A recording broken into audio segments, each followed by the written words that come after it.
this work life can't be. You've generated over $12 million. 200K months, 300K months, went out a lot, partied a lot.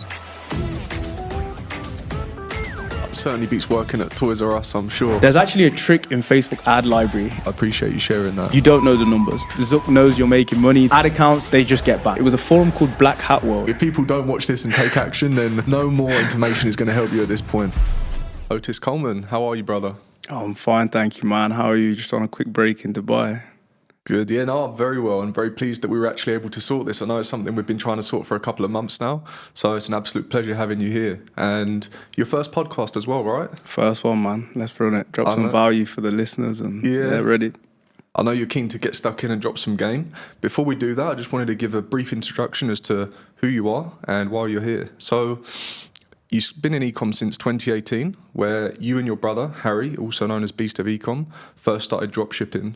Now, together, you've generated over $12 million in that time span. Now, recently, you've generated $1 million from one of your 3 ecom stores just in Jan to May of this year alone. Now, we both know it didn't quite start that way, though. You came from humble beginnings, having grown up on a council estate in the West Midlands of England. So maybe we could take it back, talk about what your life was like at that time in 2018 and essentially how it all started. Yeah, so pretty much 2018 flashback, university. At this point, I'd done economics. Harry went to study business, finished his university degree. He's a little bit older than me. Studied economics. Hard subject, didn't really like it. It was a lot of numbers, but I was just good at it in school. So the teachers just said, there's money to be made there. Grew up on a council estate in West Midlands. Wasn't the best, people around in general. Not a great environment, but I tried to. My parents always encouraged me to be, smart in school, at least get your grades, and that was the traditional route for most people. If you come from there, to get out, they just think university is the best. So throughout university, Harry completed his degree, went and got a job.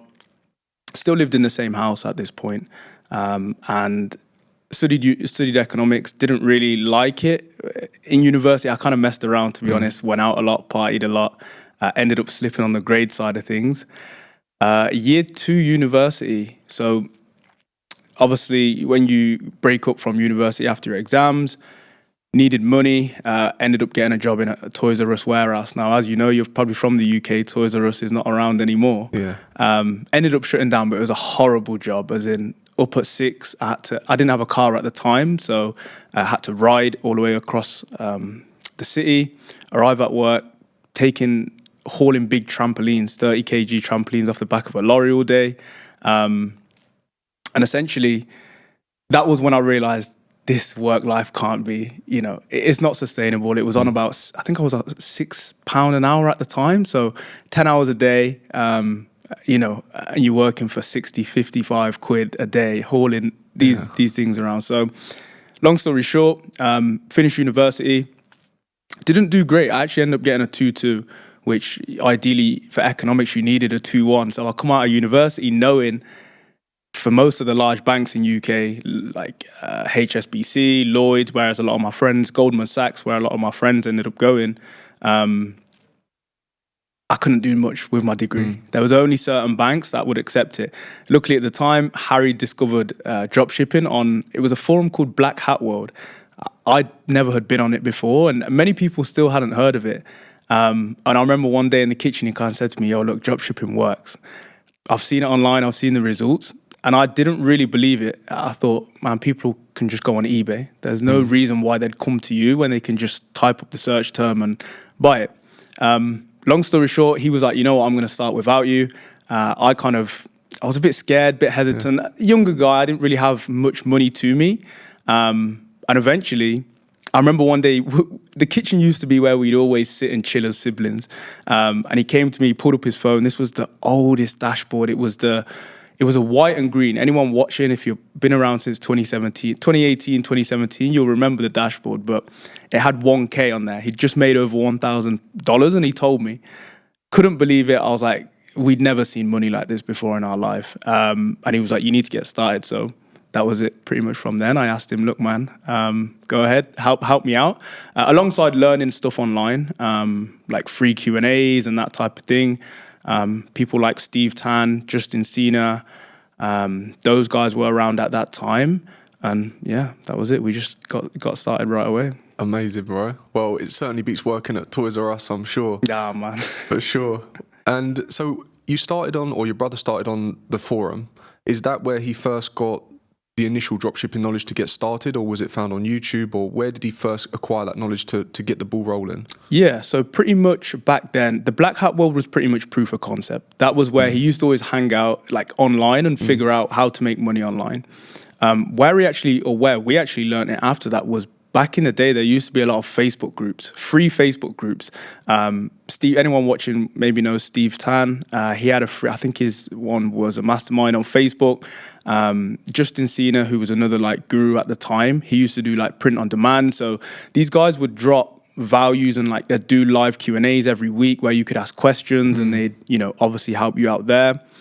Courses were a thing back then. We ended up buying one of the courses and kind of getting started back then. But this was when we got started, there was maybe 3 or 4 main kind of gurus at the time that you'd learn off. And that was pretty much how we kind of got started. Yeah, amazing. And I remember those were the days where courses were like $500.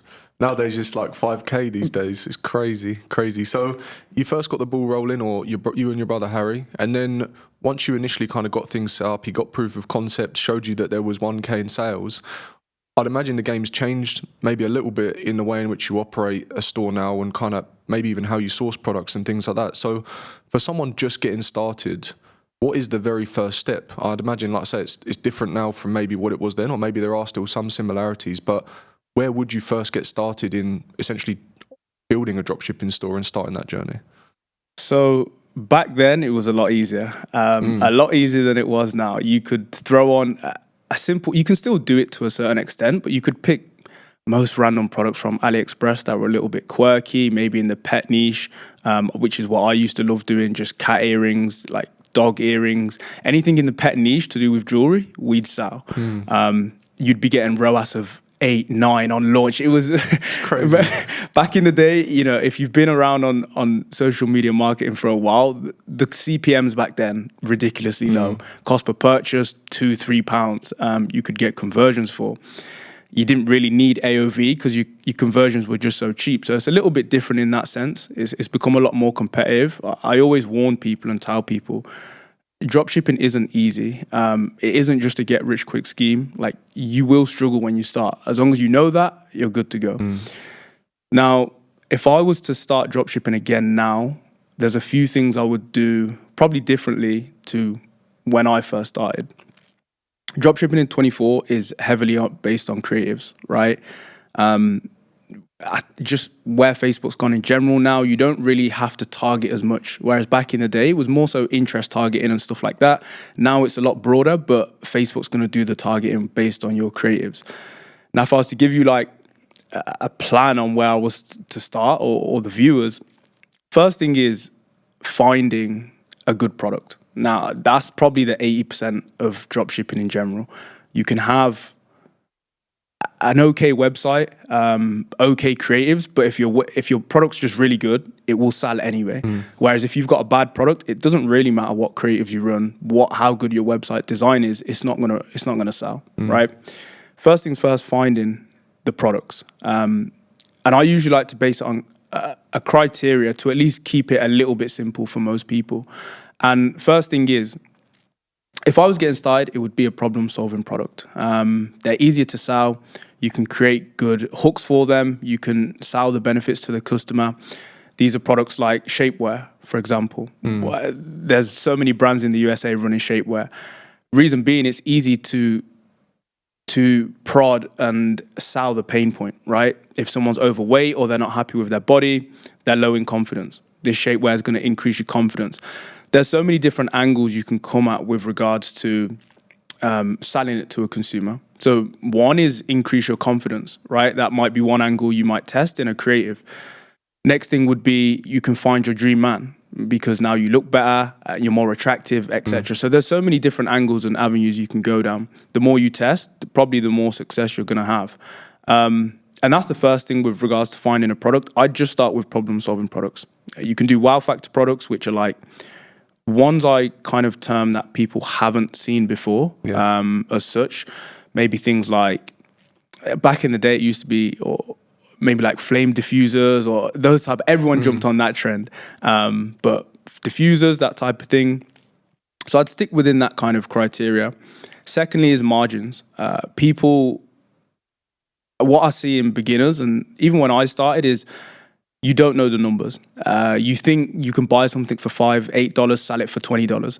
The way Facebook's gone nowadays with CPMs, competition, it doesn't work like that. The dropshippers that win, that can get to consistent six-figure months, $1 million a month or so, they're the ones that can spend the most on ads. They have the highest margins. They increase their AOV either using ka-ching bundles, pre-purchase maybe, post-purchase, after-sale, OCU, those types of one-click upsell, those types of things.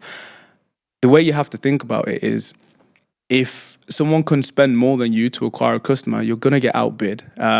If I can spend $10 margin from a product that I buy for $5 and I'm selling it for $15, I can only spend up to $10 before I'm in the red, right?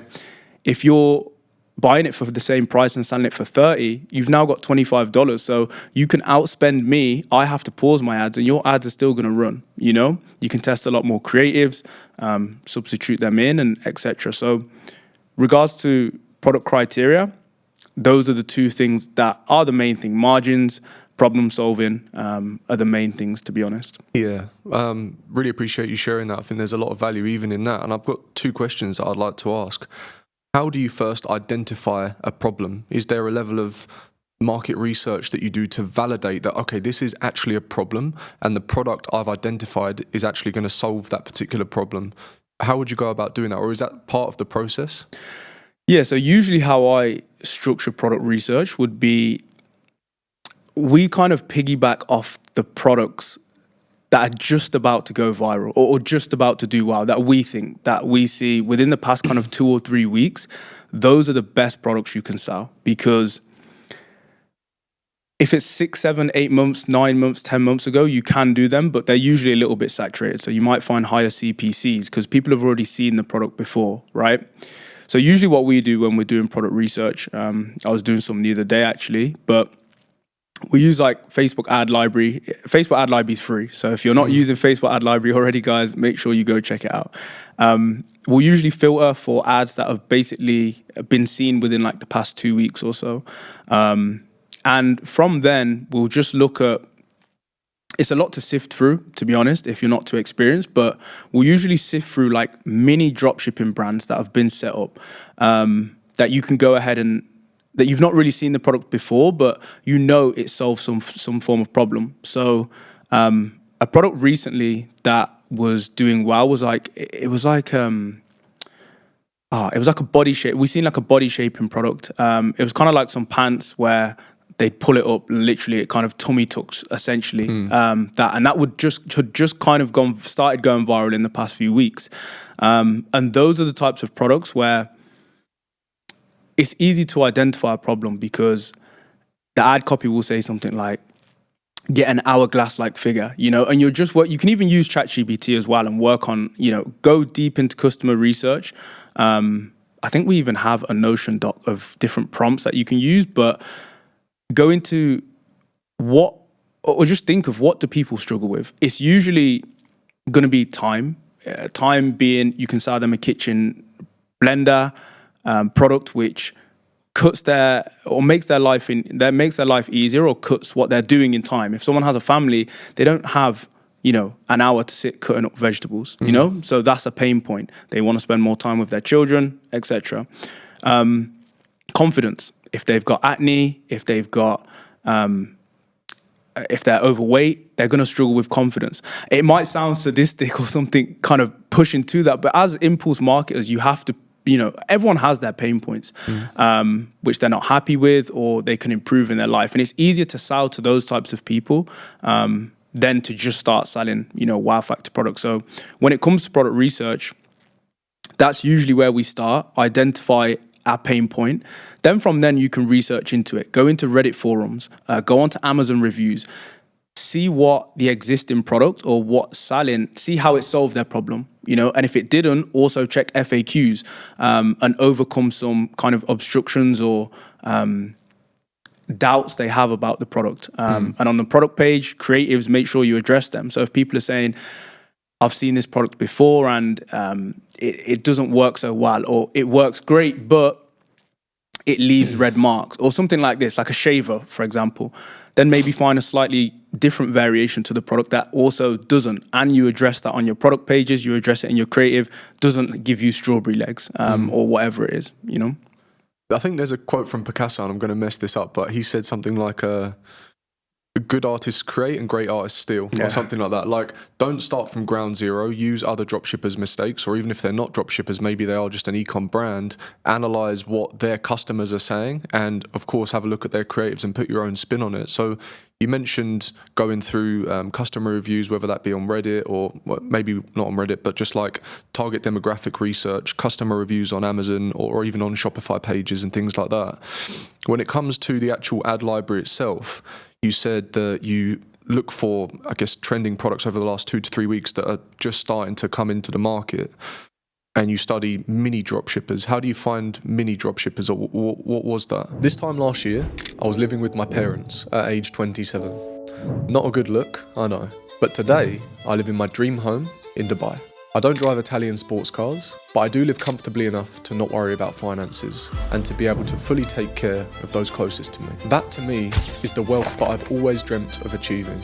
And if the Theo 5 years ago knew what I knew now, then achieving this goal would have been far easier and far less stressful than it was in reality. My ticket to this dream lifestyle was Google Ads.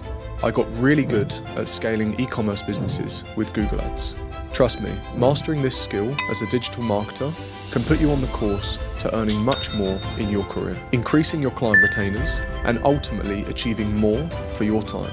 And with my new Google Ads Ecom Academy, I'll show you exactly how to join the top 1% of marketers using my proven step-by-step scaling strategies. These strategies helped me work with known ecom brands like CheeseGeek, as featured on Dragon's Den and invested into by Stephen Bartlett. I also scaled my brother's business, Tropay Official, to 1.1 million in sales within 12 months, and many, many more. The Google Ads Ecom Academy is designed for all levels, beginners, intermediates, and experts who want to learn how to successfully scale e-commerce businesses. If you want to win with Google Ads, see the video description for more details. All right, now back to the podcast. Yeah, so basically there's different type. I'd probably say there's 3 types of e-commerce kind of stores on Facebook ad library, right? The first is your typical Chinese dropshipping store. Now, to be honest, these aren't great. These are usually set up by like factories in China, maybe affiliate marketers are running them, or they have like a guy who runs the ads. The ad copy is just whatever. It isn't great. You wouldn't want to copy it. The ad creatives are like just factories, maybe factory footage from China, or really bad footage that if you was watching it as a customer, you probably wouldn't be impressed, right? You ain't built that level of trust to buy from them. You don't really want to replicate from them. You can sometimes take their products, but get better footage, but you wouldn't really want to replicate from them. The other end of the spectrum is fully fledged brands, right? They've created their own product itself, something maybe like Ridge Wallet. That guy crushes it, like they do crazy numbers, super smart guy, and their brand's really good, but they own the product. There's no point in copying them. They have a custom product, right? And then you have the mini dropshipping brands that are like, their product itself is just white labeled, but they've kind of created a brand out of it. So they've maybe added a logo to the product and shipped it in an actual box. And those types of guys are the ones you want to kind of copy, because typically their creatives are really good. They hire out UGC. They'll pay for influencers and that type of thing. So there's a lot of good content online that you can kind of structure, or you can base your own creatives off and order the product and film it, which I've done before. Their websites are usually quite good. They use themes maybe like Shrine, or they've got cheap ones like Impulse that's been developed by a developer that looks really good. So those are the guys you want to kind of base your dropshipping store off. You know, you don't really want to come off as a cheap dropshipping store. You won't get sales. And also, conversely, you can't pretend to create a product. So yeah, reverse engineer, I would say. what they're doing. Don't just directly, I always tell this to our students and us as well, don't just directly rip stuff. There's some dropshippers who do prefer to just directly rip stuff. They'll rip the whole funnel, the creatives. You're going to get DMCA'd sooner or later. And when you do, pretty much Shopify will side with them. Of course, it's their content, rightly so. So you're just going to have back to square one and have to find a new product. The best thing you can do is find a product that's working well, reverse engineer what they're doing. It's not too hard. Look at the creative. If they have a hook of, for example, for this shapewear product I was talking about, the first clip was the woman's fat is hanging out essentially. And within 3 seconds, she obviously pulls up the pants and it disappears, right? Something like that is easy to replicate. You can just find another clip on TikTok. You can find another clip on YouTube Shorts is another good spot to look at. Just reverse engineer that hook. Follow the structure of the video. Usually a good structure is something like hook, problem, solution. You hook them on with a video, agitate the problem. Now this pants is the solution. Run through the benefits, increase your confidence, find your dream man. Social proof towards the end of the video, right? So not only does this work for this woman, we have thousands of customers who have already bought it. And then finish off with an offer, right, of 50% off, free shipping, or buy 2 of these and get 1 free. Usually works well for cheap products. Buy 1, get 1 free, and then also a CTA as well. So that's how I really kind of structure our dropshipping ads and how we find products that can do well for the long term. Nice. So yeah, that's a lot of game there. I think people are going to find a lot of value in that. One question I do have is, once you've identified a mini dropshipper and you've found a product that you believe to be doing well and it's kind of recently come into the market, you mentioned they may have like a logo and some packaging. How do you then go about sourcing that particular product? And would you go to the degree of putting your logo and branding on it, or do you essentially just dropship it as is straight from the supplier? Yeah, good question. So it would depend on firstly, how we source it. So I've been running with a few different dropshipping agents for a while now. For anyone listening, dropshipping agents are the best. They're basically just middlemen between factories in China and ourselves as dropshippers. Aliexpress is slow, it's arduous. You don't really build a relationship. Same thing with kind of, there are like the step up from that, which is companies maybe like Zendrop or AutoDS. These ones are good, or CJ Dropshipping. These ones are good to start with if you're a beginner, but long term, you don't want to get stuck with them. And then the level up from that is obviously a private dropshipping agent. So all they do is basically order the product for you from the local factory. They'll obviously negotiate in their local language, get better rates. They also have better shipping lines than AliExpress. So literally, I'm in a WhatsApp chat I've been in one for maybe 3 years with the same supplier. I do have a backup dropshipping agent as well, just in case the first one is way too high or they're unavailable. Throw the AliExpress link in there. They'll quote me for it to usually the countries we sell to: Germany, Austria, Switzerland, USA, UK, etc. per unit. We'll figure out from then how we can craft a good offer from that. So if it's something cheap, like maybe mascara, eyeliner, foundation, or something that costs maybe $2 to maybe $5, you can probably get away with doing a buy 1 get 1 free offer, because although you're paying 2 times 4, it's actually not 2 times 4. It'd probably be $6 or $7 because you're not paying shipping again. And then you sell it for 30. So to the customer, I'm getting 2 for 30. It looks like a good offer, right? Yeah. That's how we'd go ahead and essentially source the product. And then with regards to deciding whether or not a product is good enough to run for the long term, usually what I would recommend is, unless it's made probably 50 to 100K in sales, I wouldn't stress about getting a logo on it, getting a box, because many products, a lot of people won't know how to string out a product. It's all to do with creative testing, which we can delve into a bit, or maybe Facebook ads. But if you end up going through the whole process of the logo, ordering stock, and the product, it just off the bat, everyone's usually made that mistake before. You end up losing a lot of money, a lot of time, a lot of energy. So it's best to just drop ship for the first 50 to 100K sales. If it's still showing promise and you've still got good ROAS, and the main thing is checking the product quality. I've been burnt before, Harry's been burnt before, of trying to sell products And it just so happens that even if the supplier says they're good, they've checked it, the customer's not happy with it. So, if you just do that process straight away where you're trying to throw a logo on it, a box, etc., and the product's no good, it doesn't matter what the box looks like. People are not going to care. So when it comes to finding a dropshipping agent, how would you go about doing that? So how did I find my dropshipping agent? I think, so I've worked with a few. One actually hit me up on Facebook years ago. I think he was working with someone I knew at the time. Really cool guy, to be honest, but his rates were just too high at the time. If I was to go try find a dropshipping agent now, the best thing would be to be inside Discord groups, Telegram groups, and that type of thing. Those are usually where dropshipping agents are. Also, there's a few on Twitter now. Twitter's growing, obviously, a lot. You're on Twitter, I'm on Twitter. Twitter's, they're even becoming, like, they're starting to become smart and go where, back in the day, they didn't really used to. It used to be like recommendations, but then now they're starting to realize if we need more customers, we need to go, obviously, where they are. So back then, it was Facebook groups. Now it's Telegrams, it's Discords, it's Twitter. I even get some DM me on Twitter and say, hey, are you willing to work with us? And that's where I would start by looking for dropshipping agents. And just a tip of advice for them, proceed with caution, because some of them are not good and some of them are very good. Treat them well,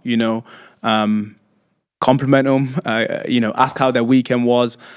Those things go a long way. I've always found building a relationship long-term with these guys. I've been with the same agent for 3 years. And what happens is when you're running at scale and you're running maybe 5K a day on Facebook ads and your COGS are maybe 3-4K, you're spending a lot per day, maybe to generate 10, 15K back, right? These guys can offer better payment terms. Maybe you don't receive a payment till after the weekend.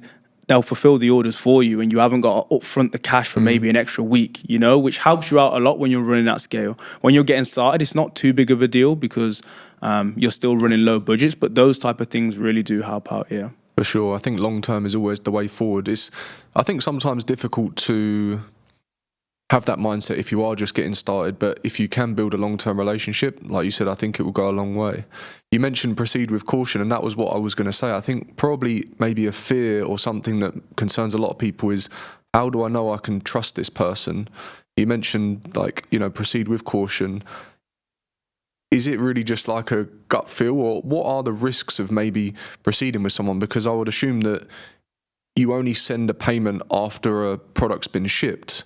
So is there any risk involved in that process? Like, should you be aware if people are asking for upfront fees and things like that, or how do they take commission? Yeah, so usually from my understanding and knowledge in the game, I've actually spoke to a few dropshipping agents because I was planning on partnering with a few. I didn't go through, but I wish I did. They make a lot of money. But essentially to answer your question, how would you proceed with caution? So usually what I do, start very small. With anything in business, you don't have to go, super large to start with. You don't have to go, throw everything to the wall. Usually what I would do is give them 25 to 50 orders to begin with. If you're just getting started, this may be 5 or 10 orders, right? See how they fulfill them. See how their communication is. See how their quotes are. So get quotes from 3 different private agents, right? Measure them all against each other. If one's way out and it's $2-3 higher than the others, it's probably a red flag, right? Yeah. Second thing, for me, communication. I answer my friends, family, you even. I try to get back to messages quite quick. I just like quick communication in business. I try to do it myself. So learn when these guys are awake. Usually, I think we're UK, so it's usually like 2 a.m. is when they start their day at about 9 or 10 a.m., I think. And if you have to stay up a bit later or you have to wake up a bit earlier, just do it and communicate with them, right? See how their communication is. See if they're accommodating. See if they get the job done.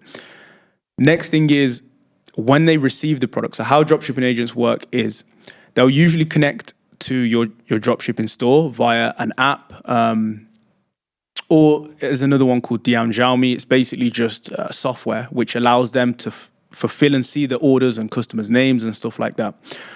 From then, they'll see which products go to their factories, see what price they can get. And then what they do is they'll give you a quote. Now, this is obviously not the price they pay. They usually make about $1 minimum on each order. So, if they're charging you $7, it will probably cost them $6 all in to ship out. If you're doing 100 orders per day, they make $100 just off you, And as the product becomes more expensive, there's more margin for them to play with. Sometimes that goes up to $2, $3, $4, $5. So these guys are making thousands per day, but they're very smart. And that's usually how agents work. Then once they give you an invoice, if you pay the invoice, they'll order the product from the factory. The factory will ship to the dropshipping agent's warehouse. Because it's locally in China, usually maybe 2 to 3 days, 1 or 2 days if they're very quick. They'll process it, ship it out, and then that's it. They'll attach the tracking number to your Shopify store, and that's everything. Usually what I ask as kind of precaution is I'll usually ask for pictures if I'm just getting started of the factory, right? Like, hey guys, could you give me a quick tour, or can you show me kind of the inside of your factory? Just use common sense, If this is it looks like it's not furnished, it's messy, be careful. If it looks like there's a process and a lot of orders, it's good to go. Just run a test, see how they fulfill the orders, see how the product quality is when it arrives to the customers. Maybe you can send out some emails to the customers asking them, did you receive the product? Are you happy with it? Also request videos and images from the dropshipping agent as soon as or before they send it out is usually another good way. I say, hi, I've built up a relationship with mine, but they usually do it automatically for me now, but you can say, it would be great if you could send me a photo or a video of the product before it gets shipped out. See what it looks like. Does it look like what you're selling or not? If it doesn't, you need to change supplier or cut the product on Facebook ads. So that's kind of how you kind of find an agent, how they work, and the best practice is to kind of proceed with caution with them. Yeah, for sure. So would you have built a store already and started obviously running ads and getting proof of concept, ultimately generating sales before you ever get the quote and actually ship the product from the agent? Or do you identify them before? Yeah, so as in, would we start selling a product before knowing how much it is? Or not necessarily that, but would you already have sales before you even know if the supply is any good? Because you need to Yeah. Okay, so usually if I was getting started, I would say no, it's not worth it. As in, no, actually, tell a lie. So usually what I would recommend is start selling the product, but don't scale heavily. So by scaling heavily, I mean, don't start spending thousands per day on the product if you don't know if it's good. Usually what I personally would do is start selling the product, right? We know the quote, they've given us a quote. We haven't physically seen the product yet. Sell it for maybe 2 or 3 days, get your supplier to fulfill it.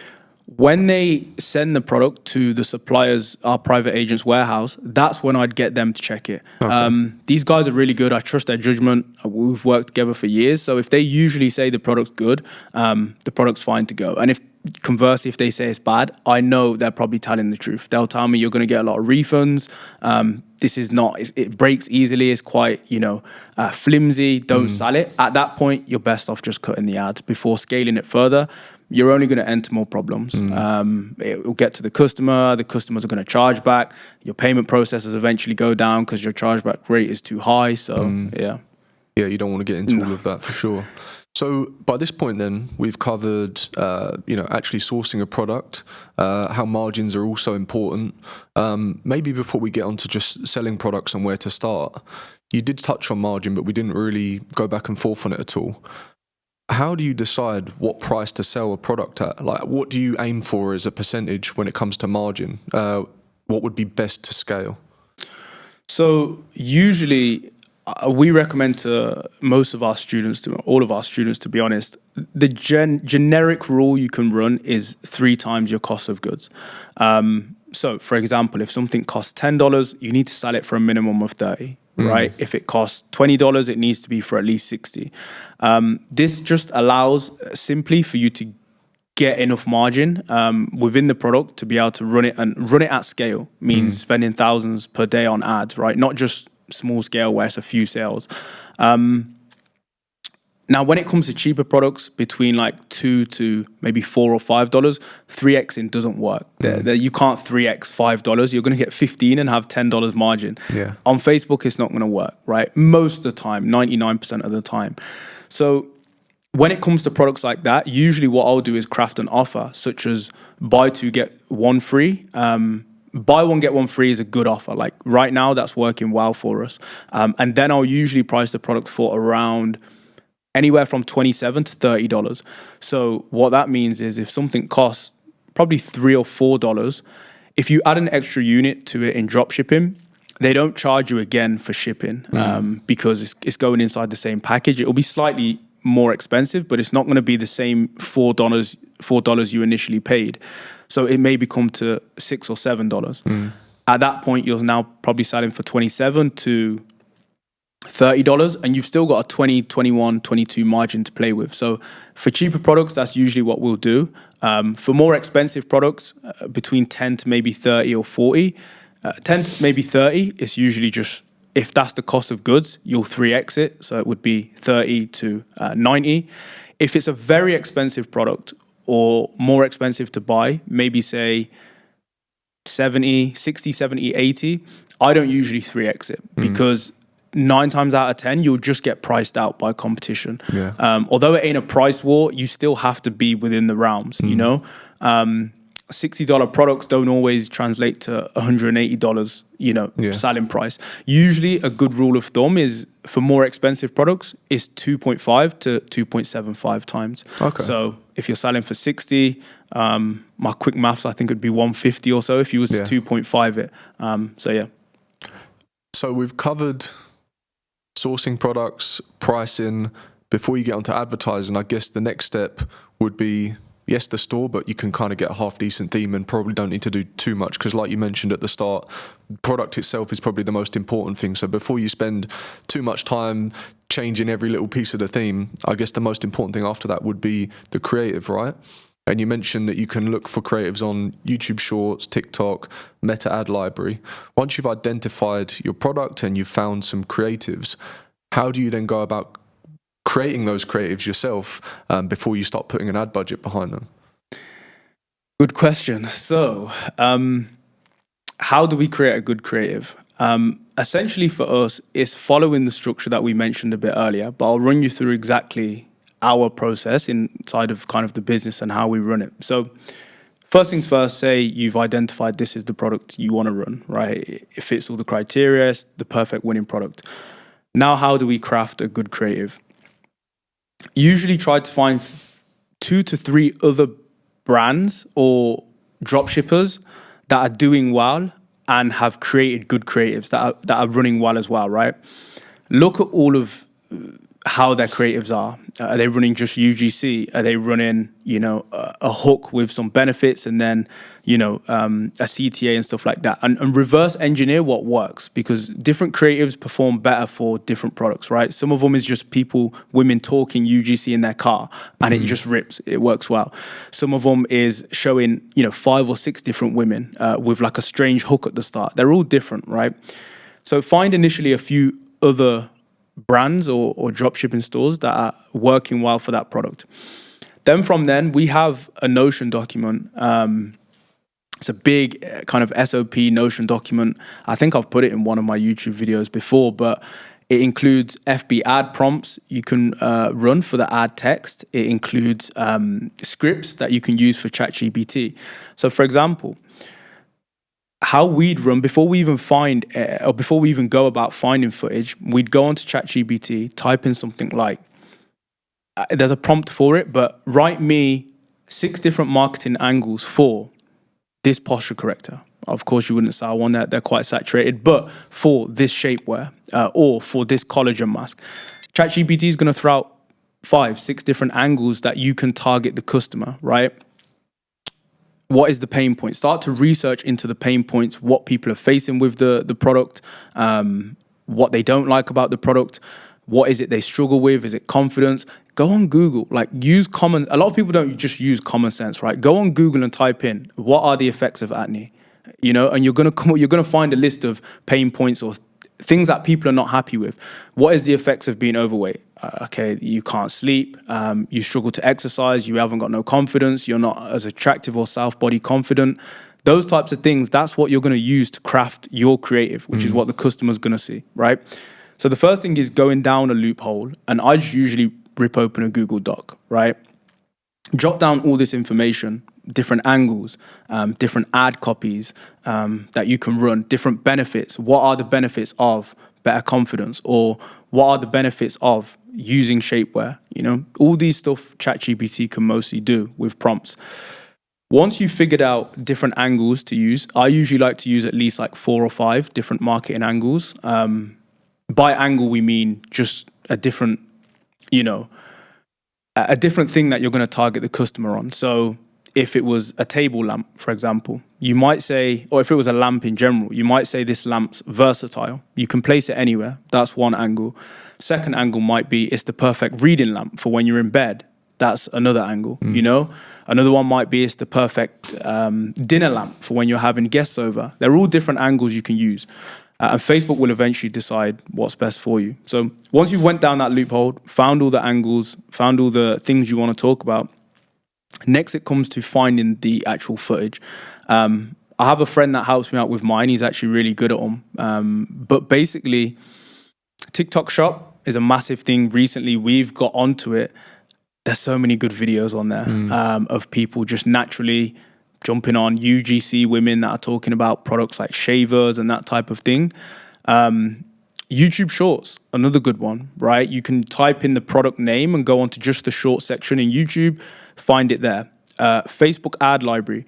There's actually a trick in Facebook ad library. I'm trying to remember how you do this or how you do it. So if you're on Facebook ad library, because I want to try to give some value, I think you can right click and hit inspect. When you hit inspect, you hit Control F, so Control Find, hit MP4, and there's a string of letters that I think says SRC equals, and then it has a link. It will have SRC equals off my memory with a link to the video. You can double click that video, double click the link, or drag it into a new browser, and there you can just download any video. So whatever video is on the ad library, you can just download it. Wow.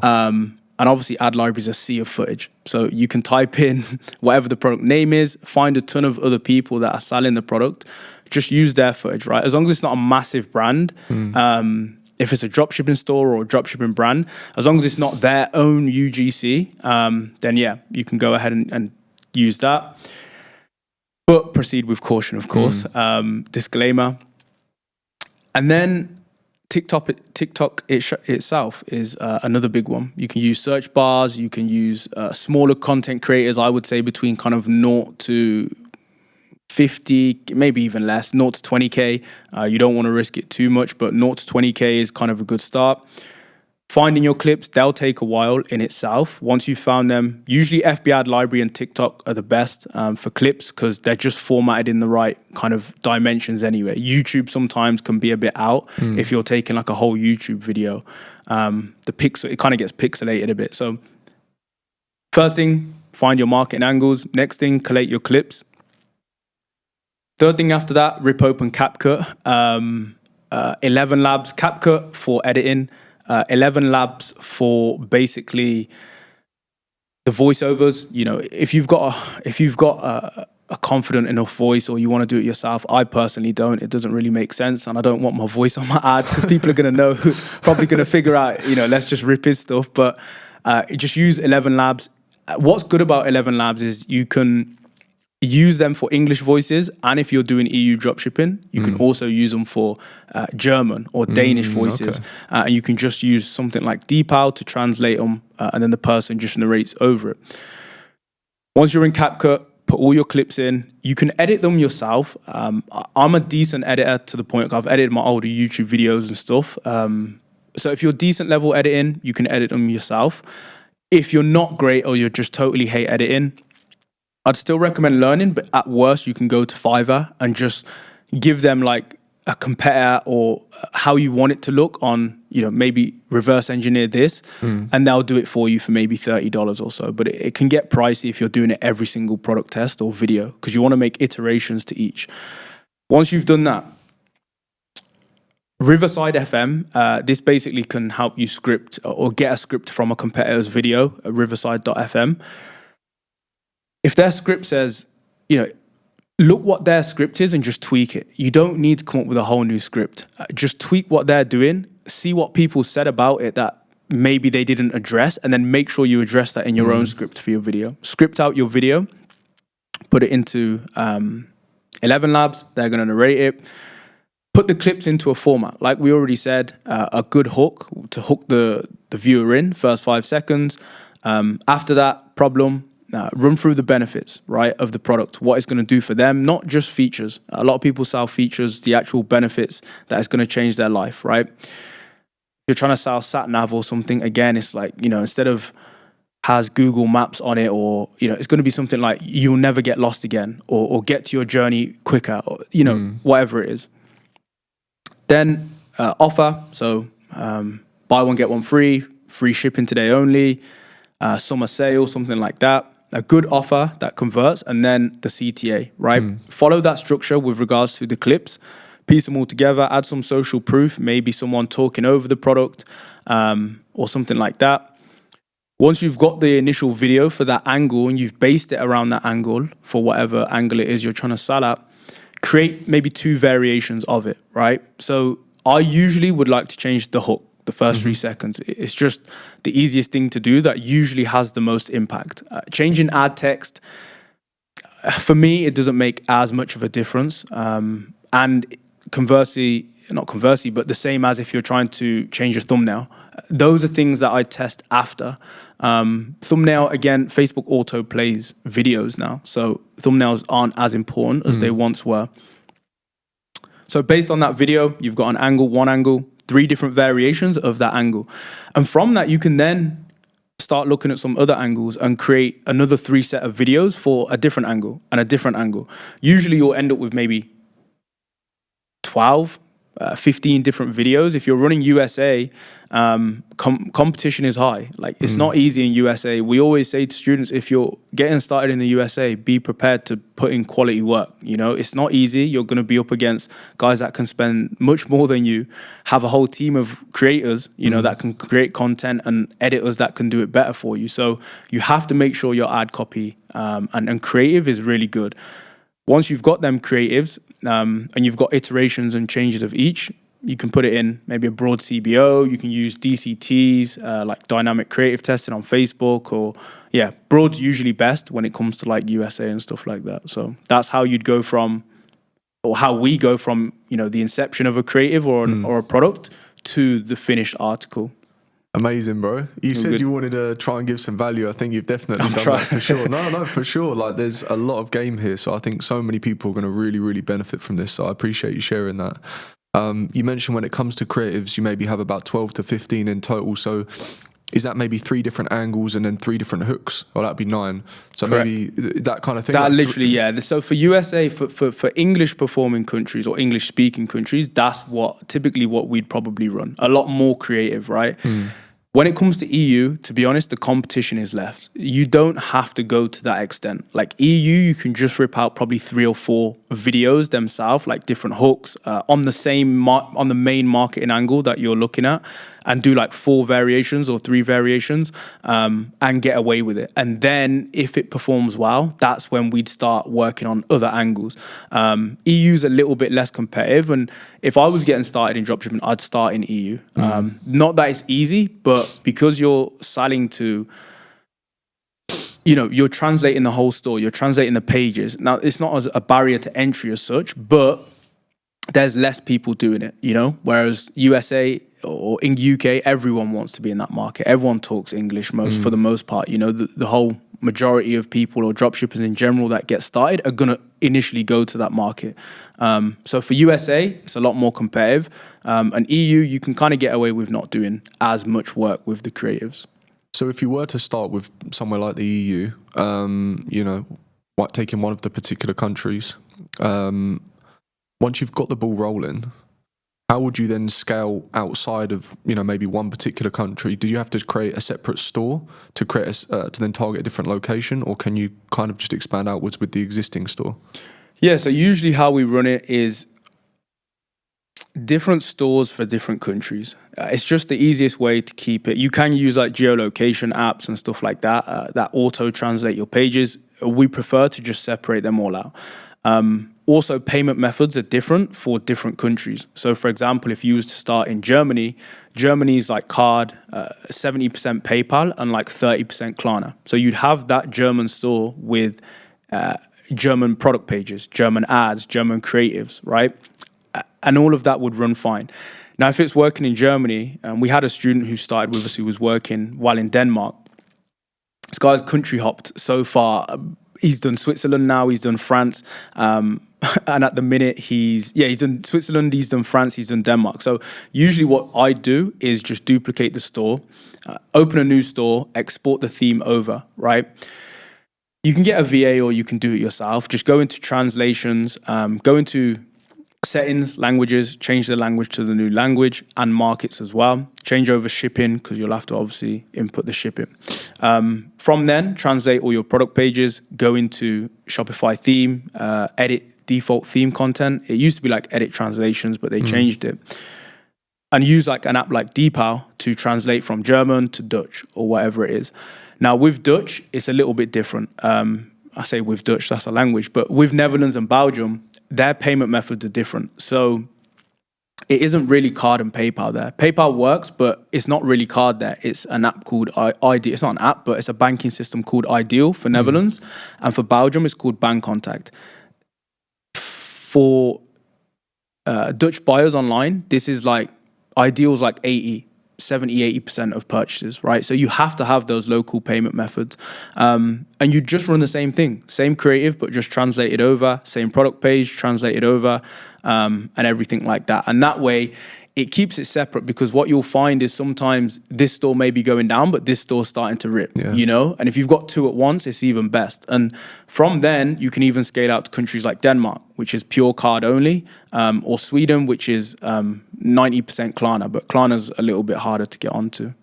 So how do you decide when to scale horizontally versus vertically? Or can you kind of do both at the same time? Both at the same time. If you want, usually what I would do is it depends on the scale of the country. So if you're in a country that's a bit smaller like Denmark or Switzerland, the scale isn't really there, right? I've done probably 5K days, 6K days, 7K days in Denmark, but it's not as consistent as you'd like because the population there is only 4 million, 5 million, 6 million, right? So from then, once you know you're not going to be able to scale to the amount you want to get to, which for us is 10, 20K days, right? A couple 100K per month. It makes sense to now vertically scale into a larger country, France, Germany, maybe UK or Australia or something like that, right? If you want to just increase the budgets and stuff like that, you can also do that as well. But you know, with Denmark, countries like Denmark, you'll notice it isn't as scalable. So it makes sense to do vertically. But going back to what you were saying before, if it's somewhere like Germany and you're already in a large country, you can just go ahead and pump the budgets up. But you don't have to worry about scale. You can get to 10, 20, 40K days in Germany alone. And once you have done that, got to those 10, 20K days, what is normally something that stops you just pushing the budget further? Is it the margin that's a restriction and you're kind of trying to stabilize the ROAS but can't quite get past that? Or are there other problems that maybe prevent scale at that point? Yeah, so it's usually, one is margins. You struggle dropshipping margins anywhere from 15 to 30%, you know. At high scale, you're probably not going to be at 30%. If you're running paid ads, if you're doing organic, it's different. So margins will stop you. There's a sweet spot at which point you don't want to push it further because your ROAS will drop too much or your margins will drop too much. If you've got enough margin, then you can push further. Second thing, once you're at scale, it's mostly just outside stuff that starts breaking. You get ad accounts that just randomly get, you know yourself, but ad accounts, they just get banned straight away. If Zuck knows you're making money, decides that, you know what, this is not enough. Too much money, I'm making them too much money. Let me just ban the ad account. Then it takes a few days to get the optimization back, the ads back up again. Or you get PayPal holds, you know, maybe PayPal holds your money or you have cash flow issues. So one of our PayPals have like a 20 to 30% rolling hold. So technically, if you were talking in dropshipping margins, you're going to be at negative cash flow, right? You have to prepare for that because you can't just go into a ditch when you're getting PayPal's holding 20-25% for 45 days. You know, you can with Amex, which is what we run, but you're going to eventually come into issues. So it's more so outside factors that you're going to end up crossing. Maybe Klarna gives you a hold as well, or your page goes down, or you get a DMCA, you know, those types of outside factors. Or, like you said, it could just be a question of margins and not being able to push. So many variables, right? It's very hard. You control the ones within your reach as much as possible, but sometimes there are things outside your control that just prevent you from scaling, which is always an issue. What about other platforms? We spoke about Meta. Would you ever take your winning creatives and copy and run them on TikTok as well in the same location? Funnily enough, we haven't. We have done TikTok ads briefly. Google ads briefly as well, just simple, you know, search term, brand search campaigns and stuff like that. TikTok is a massive, it's a massive ocean, right? The way I look at it is you just choose what you prefer. Some people prefer TikTok, some people prefer Facebook, some people prefer Google. We're not well versed enough, or we don't think we've spent enough money on TikTok, on Google, to be able to teach it. And that's just coming from a standpoint of, for me, if you're going to teach something, you have to have spent money and had time in the game. Facebook, we've been in now since 2018, and we've spent multiple millions on it. So we kind of know or have a good understanding of how the platform works. TikTok, I've dabbled in it. I know it's a lot more creative heavy. I've understood from what I've spent on it, you know, products can sometimes die out quite faster. There's a lot more fluctuations, but nevertheless, it's still a great platform. I have friends doing 10, 20, you know, 50K days on TikTok alone. So it's not that TikTok doesn't work or Google doesn't work. It's just personal preference. But yeah, we kind of just, we just stick to Facebook and go from there. For sure. The only reason I say it is because we talked about scaling horizontally, and might be worth testing, or it sounds like you have anyway, but if you have got winning creatives, just running them on another profile, because it is, another platform, because it is creative heavy.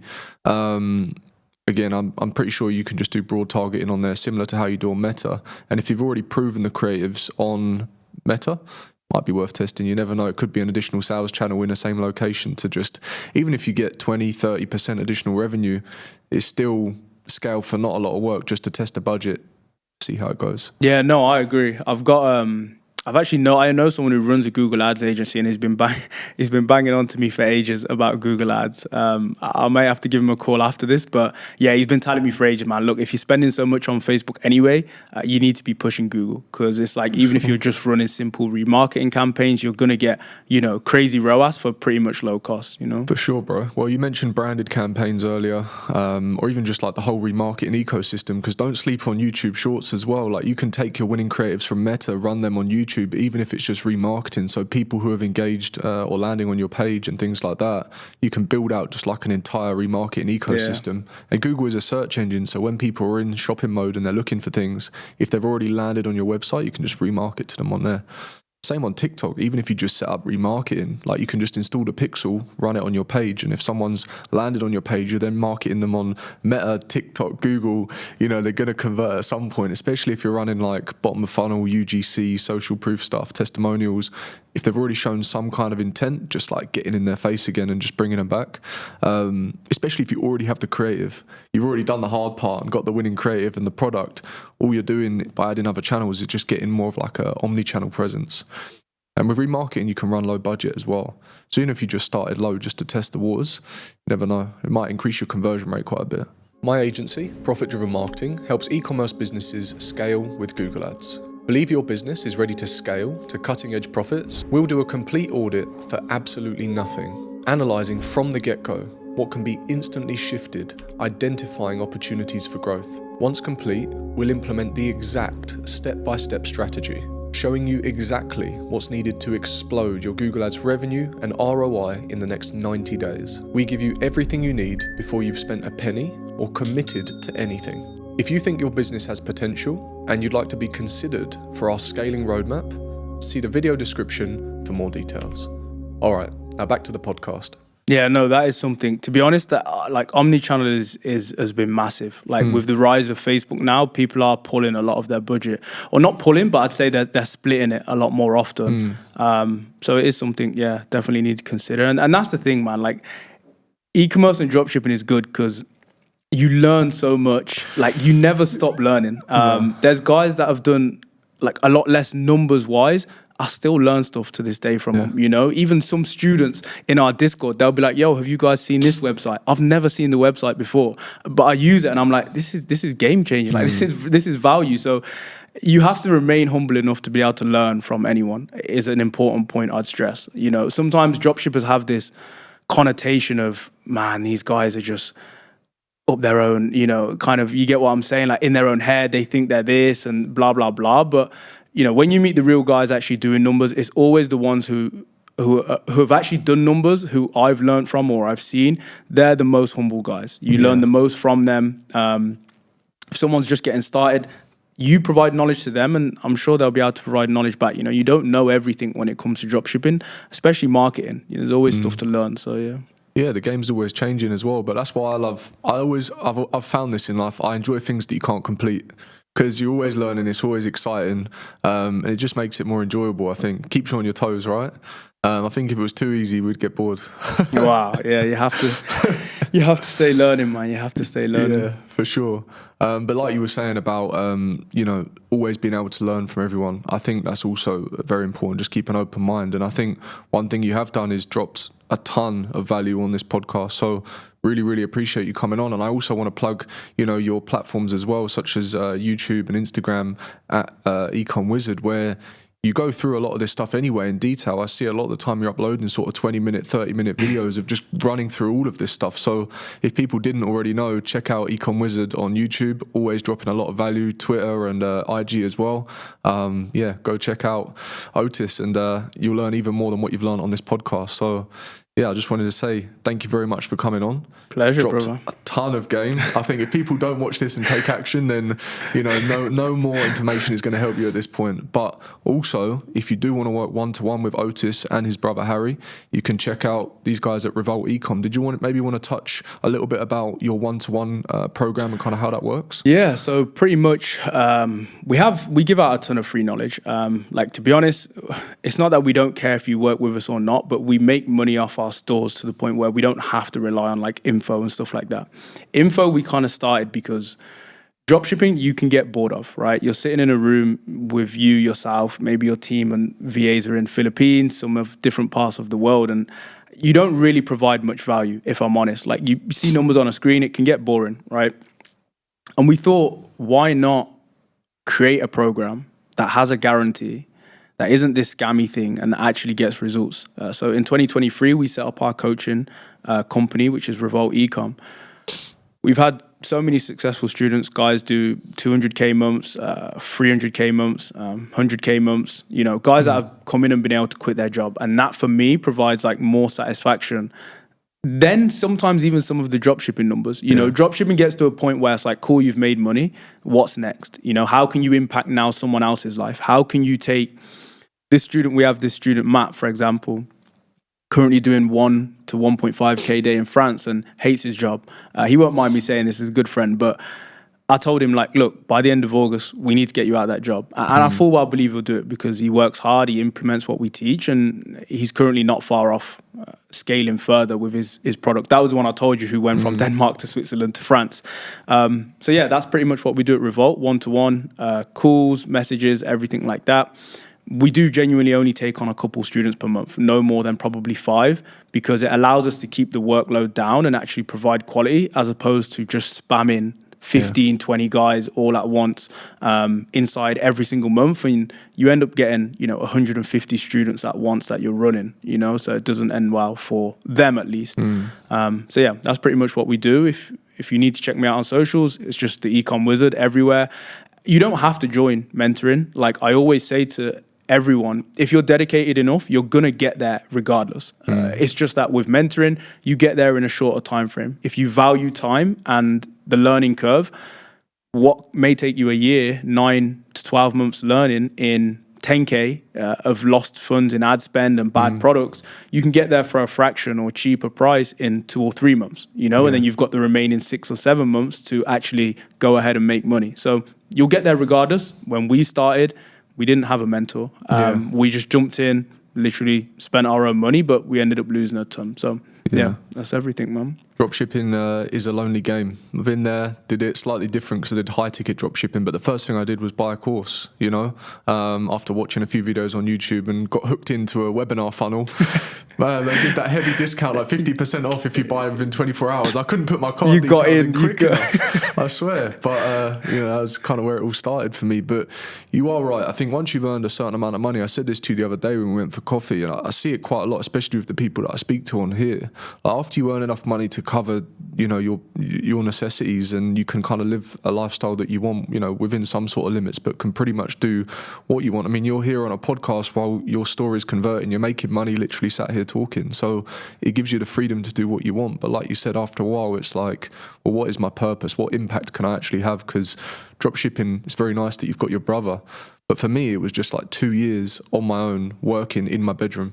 And it can get a bit much, even if you're in groups and things like that. You're in it every day on your own. Like, it's nice that you have your brother to do it with, and now you can actually take other people along with the journey and do it for them as well. So I would imagine that gives you a big sense of fulfillment.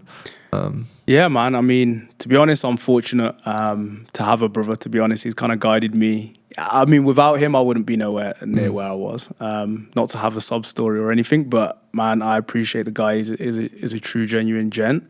I'd do anything for him. So yeah, he put me on to kind of dropshipping. We've run it since, and yeah, I've been lucky that I've been able to have someone that I can kind of look up to and guide me in the space, and also learn from him. Because when it comes to Facebook ads, he's a wizard. He's a wizard. Like they call me, I am the Ecom Wizard, but yeah, he is. When it comes to ads managing, scaling, he's the one. He was the initial one that started. So if I had needed to scale my ads, I can do it full well myself, but I'd still say if I needed second insights or anything like that, get him to take a look at it. It's a nice note to end on. Shout out to Harry, Beast of Ecom as well. You can also find on all platforms too. So Otis, thank you very much. It's been an absolute pleasure. You dropped so much value in here. I really, really appreciate it, and thank you very much for coming on. Thank you for having me, brother. It's a pleasure. I'm sure one day we'll run it back again. 100%. Let's do it.